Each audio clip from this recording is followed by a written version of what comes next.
High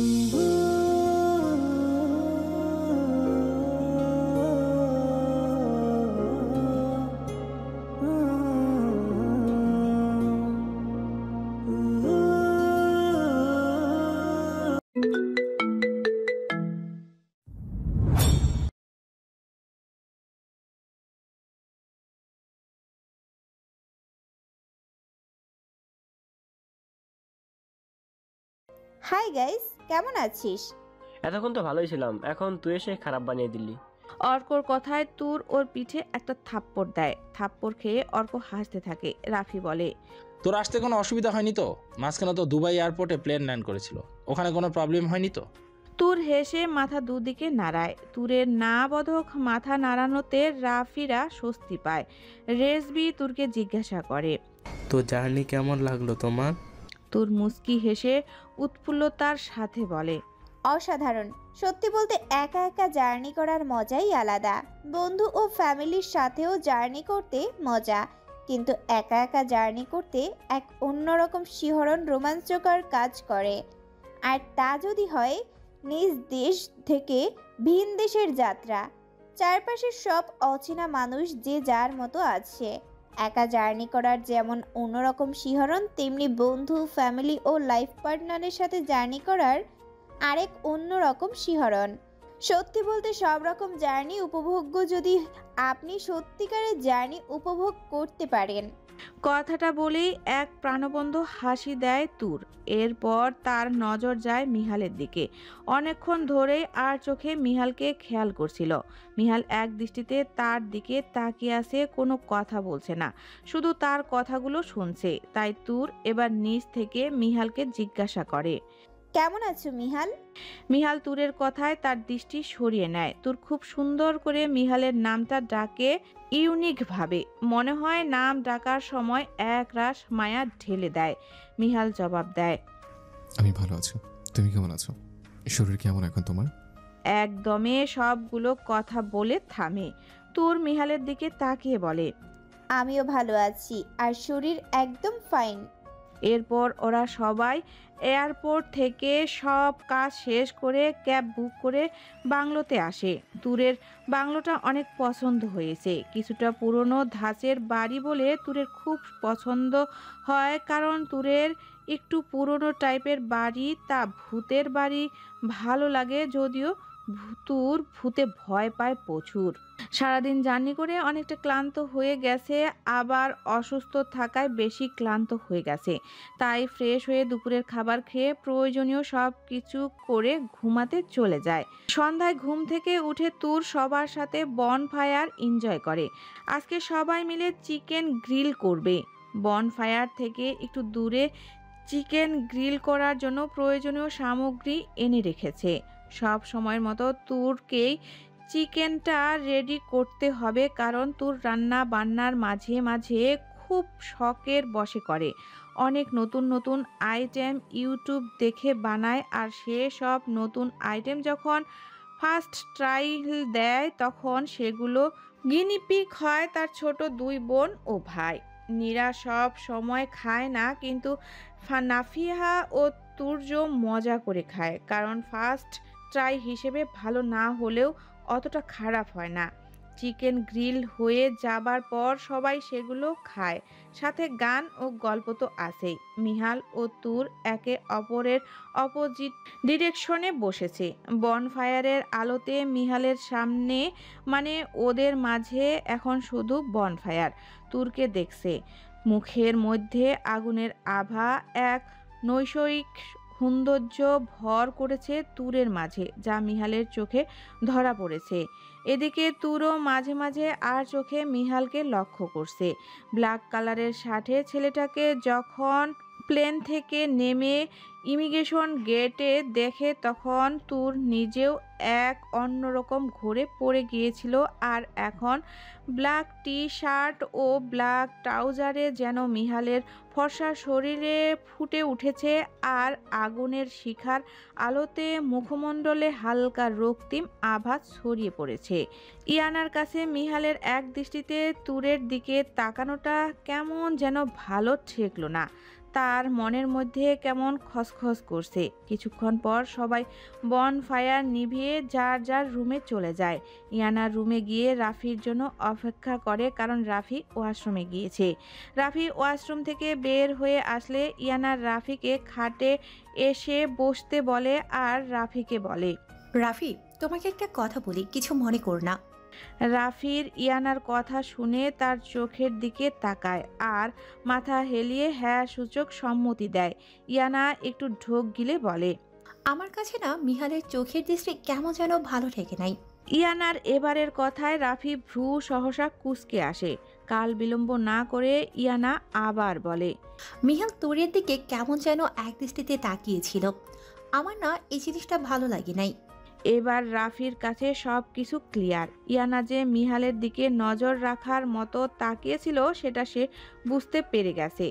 এখন থেকে তাদের সবাইকে আরও সতর্ক হতে হবে, যতদিন না তানজিনার সাথে ডিভোর্সটা কনফার্ম হয়। এখন তো যেভাবেই হোক ইয়ানার মন থেকে সন্দেহটা দূর করতে হবে। তাই রাফি নিজেকে ঠিক করে যাতে ইয়ানা তার কথাতে সন্দেহ না করে সেভাবে বলে, আরে মিহাল যখন তুরকে সার্জারির আগে হসপিটালে দেখতে যায় তখন তুর মৃত্যুসজ্জায় ছিল, তাই তুর নিজের মনের অনুভূতি মিহালের কাছে প্রকাশ করেছিল। আর এরপর থেকে মিহাল নিজের মনে মনে গিল্টি ফিল করছে। হয়তো ভাবছে ওর জন্যই তুরের এই অবস্থা হয়েছিল। বোঝোই তো গিল্টি ফিল করলে কেমন লাগে, যেমনটা তুমি ফিল করছিলে। রাফির কথায় ইয়ানা চুপসে যায় আর ভাবে, সত্যি তো, সে নিজেই তো তোরকে দূর থেকে দেখতো গিল্টের কারণে।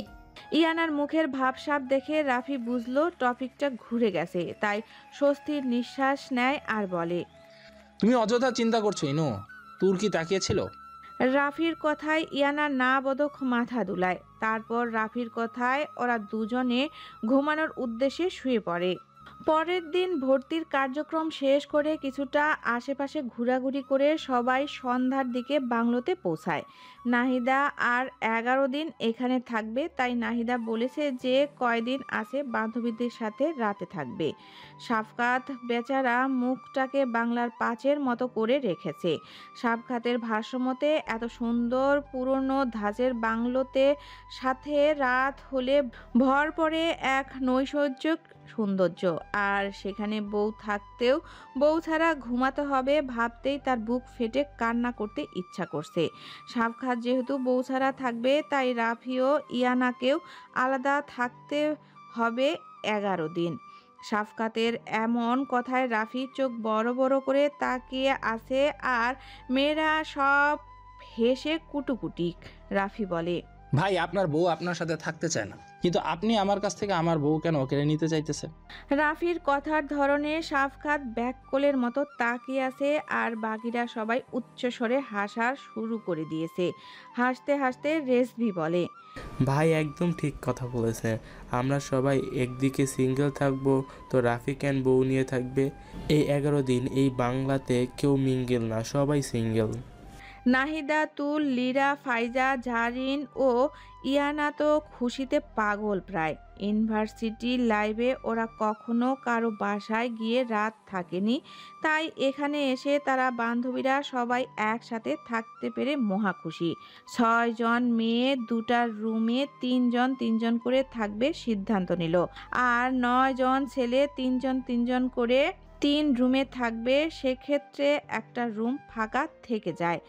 আজ সবার নিজ নিজ ইউনিভার্সিটিতে প্রথম ক্লাস, সবাই খুব এক্সাইটেড।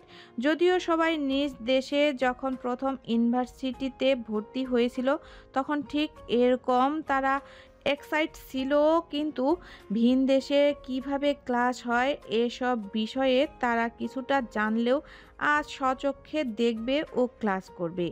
জারিন, রনক, ফাইজা ও Taijul university of San Francisco test ইউনিভার্সিটিতে চলে যায়। নাহিদা, আসফি ও তাহিদের ক্লাস শুরু হবে আরও 2 দিন পর। তারা 3 জন প্রথম কয়েক দিন এখান থেকে জার্নি করে গিয়ে ক্লাস করবে, তারপর হোস্টেল ও ফ্ল্যাট পেলে তারা চলে যাবে। সবাই যেহেতু ইউনিভার্সিটিতে ক্লাস করতে গেছে, তাই ওরা 3 জনও ওদের সাথে গেছে। সাফকাত সকালে কিসের একটা দরকারি কাজে ইউনিভার্সিটি অফ ক্যালিফোর্নিয়াতে গেছে, বিকেলের দিকে ফিরবে। নাহিদা, আসফি ও তাহিদ 2 দিন তারা পালাক্রমে 2 ইউনিভার্সিটিতে ঘুরবে। প্রথম দিন তারা যাবে সান ফ্রান্সিসকো টেস্ট ইউনিভার্সিটিতে, এর পরের দিন যাবে ইউনিভার্সিটি অফ সান ফ্রান্সিসকোতে। তুর একটু ইউনিভার্সিটির অফিস রুমে যায় কিছু কাজের কারণে, ওর সাথে লিরাও যায়। এই অফিস রুমের কাজের জন্য ওদের ক্লাসে ঢুকতে 5 মিনিট লেট হয়ে যায় ও স্যার ইতিমধ্যে ক্লাসে চলে এসেছেন। তুর ও লিরা তো ভয়ে শেষ। অর্ক ও রাফি ওদের মেসেজ করে বলেছে স্যার অনেক রাগী এবং অনেক পাংচুয়াল। মাত্র 31 বয়সে সে অনেক কিছু অর্জন করেছে। 28 বছর বয়সে পিএইচডি কমপ্লিট করে সান ফ্রান্সিসকো স্টেট ইউনিভার্সিটিতে অধ্যাপক হিসেবে আছেন। ওনার নাম মিস্টার হেইডেন ক্লার্ক। উনি বিয়ে করেছেন এক রাশিয়ানকে, যার সাথে স্যারের এই ইউনিভার্সিটিতে দেখা হয়েছিল বছর 3 আগে, যখন স্যার প্রথম সান ফ্রান্সিসকো স্টেট ইউনিভার্সিটিতে জয়েন করে আর তার ওয়াইফ তখন এখানে মাস্টার্সের লাস্ট সেমিস্টারে। ক্লাস শুরু হওয়ার 5 মিনিট পর যখন লিরা ও তুর ক্লাসে এসে স্যারকে বলে, may I come in sir? দুটি মানবী একসাথে may I come in sir বলাতে স্যার পেছনের দিকে ঘুরে তাকায় আর মুখ গম্ভীর করে রাখে। স্যারের গম্ভীর মুখ দেখে ওদের তো জান যায় যায় অবস্থা। কিছুক্ষণ ওদের দিকে গম্ভীর মুখে তাকিয়ে থেকে বলে, Why you guys late? Don't you know your class time was started 5 minutes ago? স্যারের কথায় ওরা কি বলবে বুঝতে পারছে না। অর্ক ও রাফি অসহায়ের মতো ওদের দিকে তাকিয়ে আছে, তার মানে ওরা কিছু করতে পারবে না এখন। লিরার এখন মনে হচ্ছে ফাইজা থাকলে ভালো হতো। ফাইজা এসব সিচুয়েশন খুব ভালোভাবে হ্যান্ডেল করতে পারে, কিন্তু এখন তো ওদের কিছু বলতে হবে। তাই লিরা তুরকে বলে, তুই কিছু বল, তোর কাজের জন্য তো এগুলো হয়েছে। মানে কি ভাই? লেট আমাদের দুজনের হয়েছে, যা বলবো দুজনে বলবো। মিস্টার ক্লার্ক ওদের দিকে তাকে বোঝার চেষ্টা করছে যে ওরা দুজনের মধ্যে কি কথা বলছে। মিস্টার ক্লার্ক স্পেন্সি, ফ্রান্স এসব ভাষায় পারদর্শী হলেও বাংলা, হিন্দি মানে এশিয়ান ভাষাগুলোতে সে পারদর্শী না। কিন্তু সে এই 2 মেয়ের ফেস কাটিং দেখে একটু বুঝতে পারছেই এই মেয়েরা এশিয়ান। কিছুক্ষণ বোঝার চেষ্টা করে শেষ পর্যন্ত বলেই ফেলে, Hey, what are you talking about? Do you have any answer my question? তুর ভীতু স্বরে বলে, We are really sorry, sir. I have some important work in office room. That's why I am late and my friends also. It is your first class. And if you have any work, so why don't you did this before class or after? And as far as my knowledge, your admission formality had been done before 2 or 3 days ago.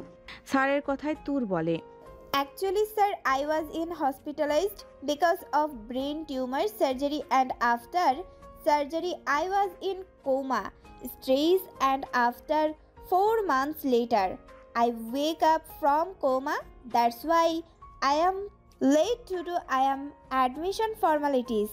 Mister Clark তুরের কথা বুঝছেন এবং সেই মেইলটা mister ক্লার্কই check করেছিল, তাই সে আর কথা না বাড়িয়ে ওদেরকে ভেতরে আসতে দিলেন এবং ওদেরকে ফার্স্ট বেঞ্চে বসতে বলেন। ফার্স্ট বেঞ্চে অ্যালেক্স নামের একটা ছেলে বসা ছিল, যে এতক্ষণ ধরে স্যার ও তুরের মাঝে হওয়া সব কথাবার্তা শুনছে। অ্যালেক্সের সাথে ম্যাক্স নামে একটা ছেলে বসে আছে, কিন্তু ম্যাক্স স্যারের অগোচরে হোয়াটসঅ্যাপে তার গার্লফ্রেন্ড এলিনা, যে কিনা ইউনিভার্সিটিতেই মাইক্রোবায়োলজিতে পড়াশোনা করে অনার্স 3rd ইয়ারে। স্যারের কথায় তুর ও লিরার অনিচ্ছা সত্ত্বেও ফার্স্ট বেঞ্চের 2টি অচেনা ছেলের সাথে বসতে হয়।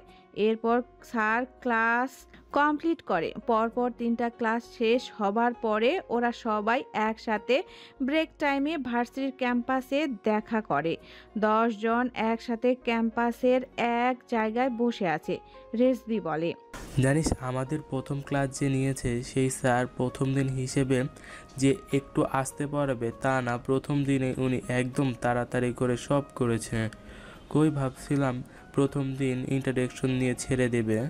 উনি 2বার পিএইচডি ডিগ্রি নিয়েছে, আর তুই কিনা আশা করস তোর প্রথম দিন ইন্ট্রোডাকশন দিয়ে ছেড়ে দিবে? ছাড়বো না কেন ভাই? তার বয়স 50-এর ওপরে, কয়দিন পরে ঠুস কইরা মইরা যাইব, তো এখন তো একটু কথা কম বলা উচিত তার।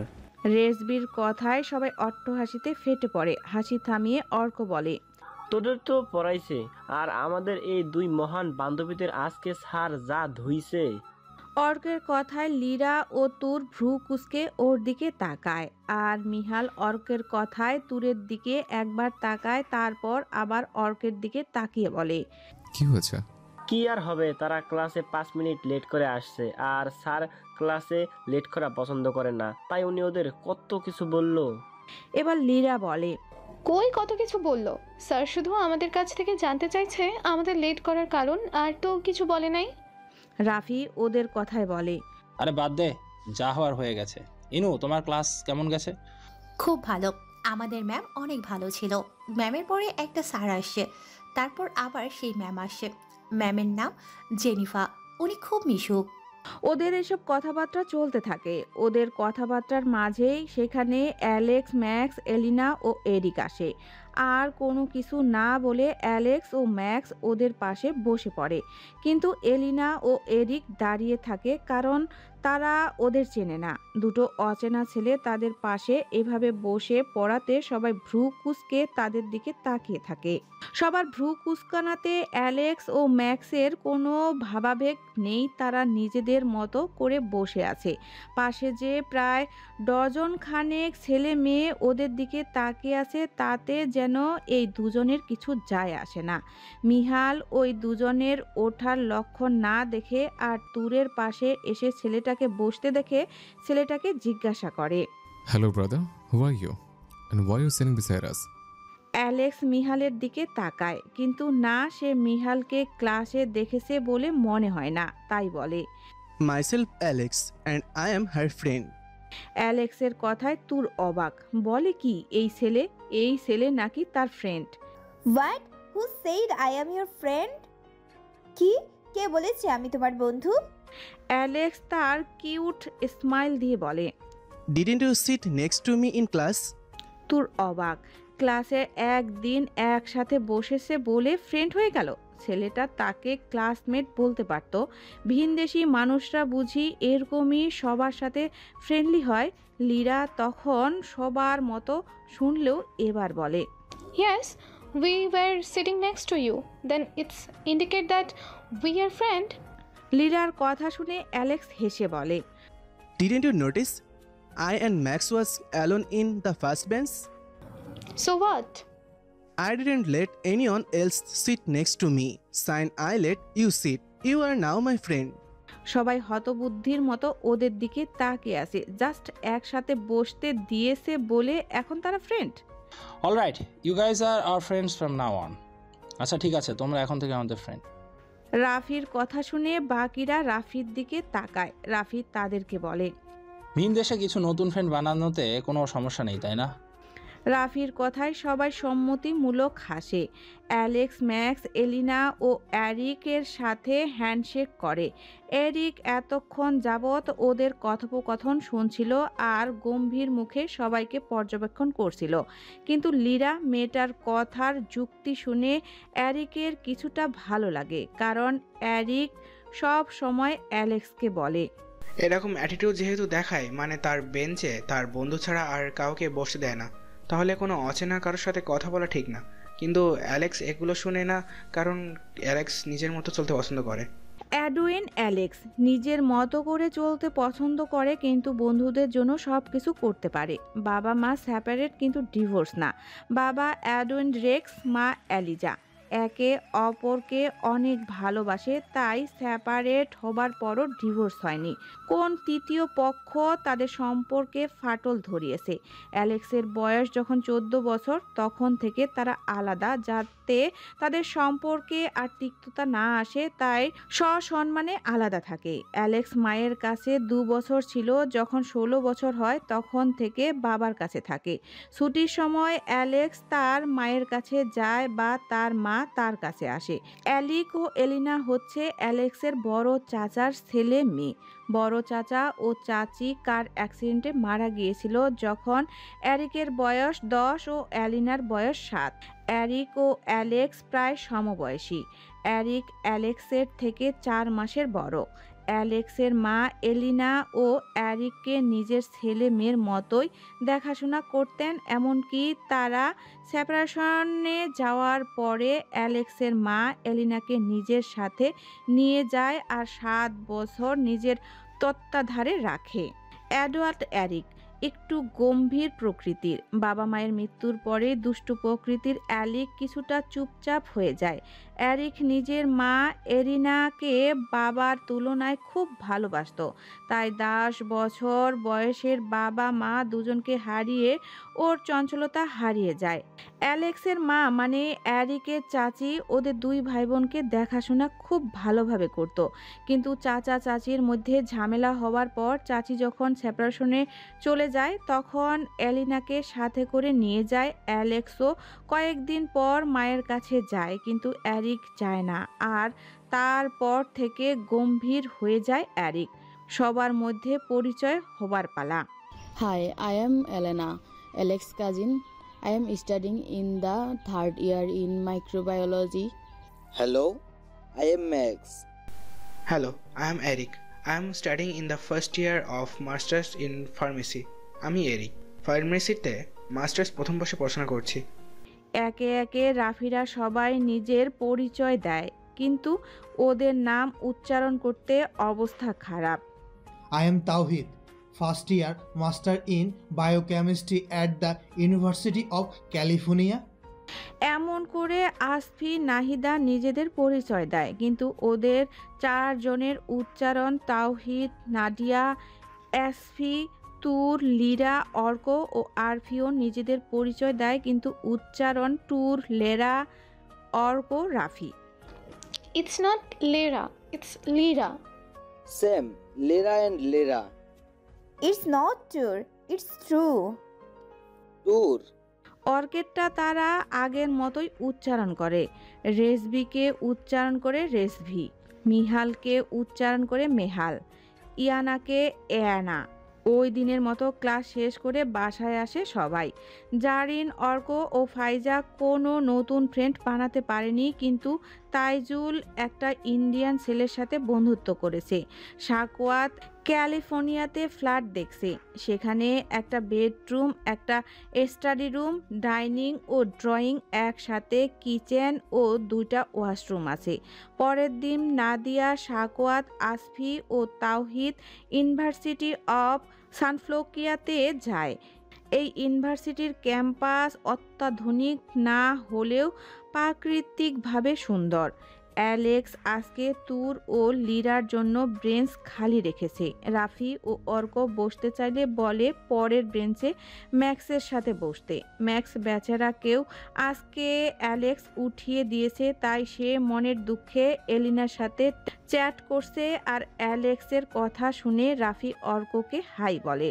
তুর ও লিরা প্রথম বেঞ্চে অ্যালেক্সের সাথে না বসে 4র্থ বেঞ্চে যেয়ে বসে, কিন্তু সবার 1 মিনিট না যেতেই অ্যালেক্স ধপ করে তুরের পাশে বসে পড়ে। তুর ও লিরা সেদিকে চোখ ছোট ছোট করে তাকালে অ্যালেক্স তার কিউট মার্কা হাসি দেয়। অ্যালেক্স দেখতে অনেক হ্যান্ডসাম, জিম করা ফর্সা বডি, লম্বা 6 ফুট 1 ইঞ্চি, চুলগুলো স্টাইল করে কাটা এবং ব্রাউন কালার, যা জন্ম থেকেই। অ্যালেক্সের মায়েরও ব্রাউন কালার চুলগুলো সব সময় ঝাড়ুর মতো ফোলানো অবস্থায় খাড়া হয়ে থাকে, কোনো হেয়ার জেলি ছাড়া। চোখের মনিও ব্রাউনিশ। মেয়েরা তার পিছে পড়ে থাকে, কিন্তু অ্যালেক্স এ পর্যন্ত একটা মেয়ের সাথেই রিলেশনে গিয়েছিল, তাও 6 বছরের রিলেশনশিপ। তার নাম অলিভা। 2 মাস হতে চলল ওদের ব্রেকআপ হয়েছে। অলিভা একই ইউনিভার্সিটিতে অনার্স 4র্থ বর্ষরে বায়োকেমিস্ট্রিতে পড়াশোনা করছে। অলিভা অ্যালেক্সকে এখনো খুব ভালোবাসে, কিন্তু অ্যালেক্সকে নিয়ে সে ইনসিকিউর, কারণ অলিভার সামনেই অ্যালেক্সকে অনেকে প্রপোজ করেছে। অ্যালেক্স কিছুটা ফ্লার্টিং টাইপ, সে ওই মেয়েদের সাথে প্রেম না করলেও ফ্লার্ট ঠিকই করতো, আর এসব বিষয় নিয়ে ওদের ঝগড়া হতো। এরপর শেষমেশ শান্তি বজায় রাখতে ব্রেকআপ হয়েছে। ব্রেকআপের পর 2 মাস হতে চললো, কিন্তু অ্যালেক্স এখনও কোনো রিলেশনশিপে যায়নি অন্য কারো সাথে, আর না অলিভা গিয়েছে। তুর যেহেতু মিহালকে ভালোবাসে ও মিহালের স্ত্রী, তাই অ্যালেক্সের রূপ পেয়ে সে এসব মেয়েদের মতো পাগল হয়নি। আর লিডার তো অ্যালেক্সকে না, তার চাচাতো ভাই অ্যারিককে ভালো লেগে গেছে। অ্যারিকের গম্ভীর্যতা, ম্যানলি অ্যাটিটিউডের কারণে। অ্যারিক দেখতে অ্যালেক্সের মতো সুদর্শন, জিম করা, ফর্সা বডি, লম্বা 6 ফুট 1 ইঞ্চি, তবে চেহারা পুরো এক না। চুলগুলো ব্রাইটনেস কালো আর স্টাইল করে কাটা, আর সেগুলো কপালের মাঝে সাইড করে পড়ে থাকে। চোখের মণি নীলাভ কালো, কারণ তার মায়ের এরকম ছিল চোখের মণি। তাকেও অনেকে প্রপোজ করছে, কিন্তু ছোটবেলায় মা বাবা হারিয়ে চাচা চাচিকে বাবা মার রূপে পেয়েছিল, কিন্তু কোনো এক তৃতীয় ব্যক্তির কারণে তারা আলাদা থাকে। অ্যালেক্স না জানলেও অ্যারিক জানে তৃতীয় ব্যক্তিটি একজন মেয়ে, যে কিনা তার চাচাকে ভালোবাসতো। এক সময় এমনকি চাচাও কলেজ লাইফে ভালোবাসতো, কিন্তু মেয়েটা অনেকের সাথে ফিজিক্যালি হতো টাকার বিনিময়ে। চাচার সাথেও মাঝে মাঝে ওইসব করতে চাইতো, কিন্তু চাচা সব সময় পড়াশোনা নিয়ে সিরিয়াস থাকতো, তাই সে ওই প্রস্তাবকে না করে দিত।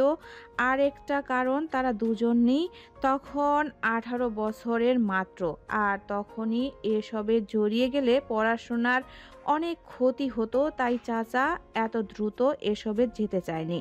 চাচা একদিন এসব জেনে সম্পর্ক শেষ করে দেয়। তারপর 1 বছর পর চাচির সাথে রিলেশনে যায়। চাচি অবশ্য চাচার আগের রিলেশনের থাকার সময় থেকেই ভালোবাসতো। অ্যালেক্স ও অ্যারিকের বয়স যখন 13, তখনই মেয়ে অ্যালেক্সের বাবার কোম্পানিতে অ্যালেক্সের বাবার পিএ হিসেবে জয়েন করে। কিন্তু অ্যালেক্সের বাবা অবশ্য জব দেওয়ার আগে জানতেন না সেটা তার প্রাক্তন। এরপর থেকেই ওই মেয়ে ঝামেলা শুরু করে। অ্যালেক্সের মায়ের কাছে মিথ্যা এডিট করা ছবি পাঠায়, যার মধ্যে অ্যালেক্সের বাবার সাথে ওই মহিলার অন্তরঙ্গ অবস্থা। অ্যালেক্সের মা সেগুলোকে অগ্রাহ্য করে, এই ভেবে তার হাজব্যান্ড এরকম করতেই পারে না। এরপর ওই মহিলা ইচ্ছা করে অ্যালেক্সের বাবার সাথে লিপস্টিকের নিশান ছাড়ে, যাতে অ্যালেক্সের মা সন্দেহ করে। অ্যালেক্সের বাবা অবশ্য যতটা সম্ভব সেই মহিলার কাছ থেকে দূরত্ব বজায় রাখত। অ্যালেক্সের মায়ের মনে সন্দেহ জন্ম নেয়, আর তাদের মাঝে ঝগড়া হতে থাকে। এরপরই সেই মহিলা মুখ্যম চাল চালে। মানে সেদিন অ্যালেক্সের বাবা তার পিএর সাথে নিউ ইয়র্কে যায় কাজের কারণে। সেদিন সেই মহিলা অ্যালেক্সের বাবাকে ইন্টোক্সিকেট করে, কিন্তু অ্যালেক্সের বাবা নিজের অবস্থা খারাপ হচ্ছে বুঝতে পেরে নিজের হোটেলের রুমে চলে গিয়ে দরজা ভেতর থেকে লক করে দেয়। আর সেই মহিলা নিজের কাজ হাসিল করতে না পেরে রেগে হোটেলের এক ছেলেকে নিয়ে ঘনিষ্ঠ হয় এবং পরে সেটি এডিট করে অ্যালেক্সের মাকে পাঠায়। অ্যালেক্সের মা তার হাজব্যান্ডকে ওই রাতে ফোন করেছিল, কিন্তু রিসিভ হয়নি, তাই ওই ভিডিও দেখে তার মনোবল ভেঙে পড়ে। অ্যালেক্সের বাবাকে অ্যালেক্সের মা ইনডিরেক্টলি জিজ্ঞাসা করছিল ওই রাতে উনি কোথায় ছিলেন, কিন্তু অ্যাডুলরেক্স কোনো উত্তর দিতে পারেনি, কারণ সে নিজেও নেশাগ্রস্ত হয়ে মাতাল হয়েছিল, তার কিছুই মনে ছিল না। তারপর থেকেই ঝামেলা আরও বাড়তে থাকে। এরপর তারা সেপারেশনের থাকার সিদ্ধান্ত নেয়, কিন্তু বাচ্চাদের কথা চিন্তা করে ডিভোর্স দেয় না। তারা দুজন এখনও একে অপরকে ভালোবাসে। তানজিনা এখন নিজের মনে মনে শিওর যে সে ডাক্তার আরিফকে ভালোবাসে, এমনকি ডাক্তার আরিফও যে তাকে ভালোবাসে তার প্রমাণও পেয়েছে এতদিনে। ডাক্তার আরিফ তানজিনার অনেক কেয়ার করে, এটা হসপিটালের অনেকেই লক্ষ্য করেছে। লাঞ্চ টাইমে হসপিটালের ক্যান্টিনে একসাথে খাওয়া হয় তাদের। এগুলো অনেকে পছন্দ করে না, তবে ডাক্তার আরিফের সামনে বলতে পারে না। আজ তো আরিফ তানজিনাকে নিয়ে লাঞ্চ টাইমে পার্শ্ববর্তী রেস্টুরেন্টে গিয়েছে, কারণ আরিফ নিজের অনুভূতি প্রকাশ করেছে সেখানে। ফ্ল্যাশব্যাক, রেস্টুরেন্টে বসে আছে আরিফ ও তানজিনা, দুইজন টেবিলের মুখোমুখি। কিছুক্ষণ পরিবেশ নিস্তব্ধতায় কেটে যাওয়ার পর আরিফ মুখ খুলে, মেহবিন, আমি তোমাকে কিছু বলতে চাই। তানজিনা হ্যাঁ বোধক মাথা নাড়ানোর পর আরিফ আবার বলে, জানি না তুমি কথাটাকে কিভাবে নেবে, কিন্তু তাও আমি আজকে বলতে চাই, আমি তোমাকে ভালোবাসি। এটাকে ভালো লাগা বলো না প্লিজ, কারণ আমি এতদিন যাবৎ নিজের অনুভূতিকে সময় নিয়ে বুঝেছি। তাই তোমাকে আজ সব কিছু বললাম। তুমি আমাকে না করে দিতে পারো, তোমার ইচ্ছা। তানজিনা সেখানে আর খেতে পারেনি, রেস্টুরেন্ট থেকে বের হয়ে চলে যায় হসপিটালে কিছু না বলে। তানজিনার যাওয়ার দিকে তাকিয়ে আরিফ হতাশার নিঃশ্বাস ত্যাগ করে। Flashback and.